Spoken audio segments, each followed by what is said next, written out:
প্রসূনের বাড়িতে মেনলি এসেছিলাম চন্দ্রমল্লিকার নিয়ে কথা বলতে, কিন্তু গোলাপগুলো এত লোভনীয় বানিয়েছে না বললেই নয়। তো কি ম্যাজিকটা কি হচ্ছে এখানে?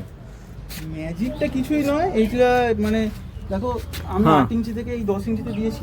হ্যাঁ। ঠিক আছে, এই 4-5 দিন হয়েছে।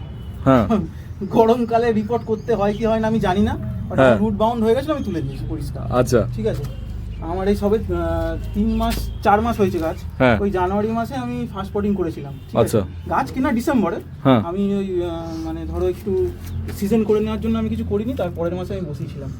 ঠিক আছে, আমি বলতে পারবো না এখন তো, মানে এত মানে গোলাপের সব গুরুরা চারদিকে ঘুরছে, প্রসূন কি করেছে না করেছে, কিন্তু আমি একটা জিনিস দেখাতে পারবো, সেটা হচ্ছে basal root, basal shoots, sorry basal shoots গুলো জাস্ট মানে দেখো কি লেভেলে বেরিয়েছে এই গরমের মধ্যে। ঠিক আছে, গরমে একটা ছিল এখানে, মাঝখানে একটা ছিল, আমার জল দেওয়ার জন্য মানে একটু বেশি জোরে জল দিয়ে দিয়েছি বলে ওটা ভেঙে। তো প্রসূন এখন মানে কি ট্রিটমেন্ট কি চলছে, কি খাবার চলছে এই গাছে? খাবার বলতে দেখো, খাবার হলো ব্যালেন্স এনপিকে একটা স্প্রে করতে হবে, হ্যাঁ, আর একটা মাইক্রোনিউট্রিয়েন্ট স্প্রে করতে হবে। ঠিক আছে, আর দুবেলা স্নান করাচ্ছি গাছকে। আচ্ছা, জল কতবার দিতে হয়? জল আমি একবারই দিই। একবারই?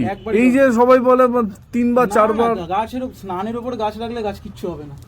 আচ্ছা, আর প্রসূন দেখাচ্ছিল প্রচুর কুড়ি প্রসূন কেটে ফেলছে। প্রচুর কুড়ি, এই তো দেখো। হ্যাঁ, এই যে এখানে দেখো প্রচুর কুড়ি, দেখো কত কেটেছে। এখন কিন্তু ফুল নেওয়া একদম যাবে না, একটাও ফুল নিচ্ছি না, যতটা পারছি কাটছি। গাছকে সুস্থ রাখতে প্রসূন, হ্যাঁ এইসব ফুল কি কাটা যায় তুমি বলো? ফুল হয়ে গেলে আর কি করব, কি করা যায়? আচ্ছা প্রসূন, একটা ছোট্ট জিনিস জিজ্ঞেস করবো, যে গাছকে সুস্থ রাখতে ফাঙ্গিসাইড পেস্টিসাইড এটা তো করতেই হবে।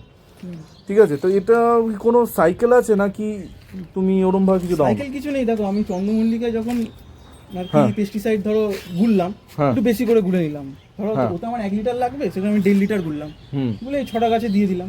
আচ্ছা, এরকম।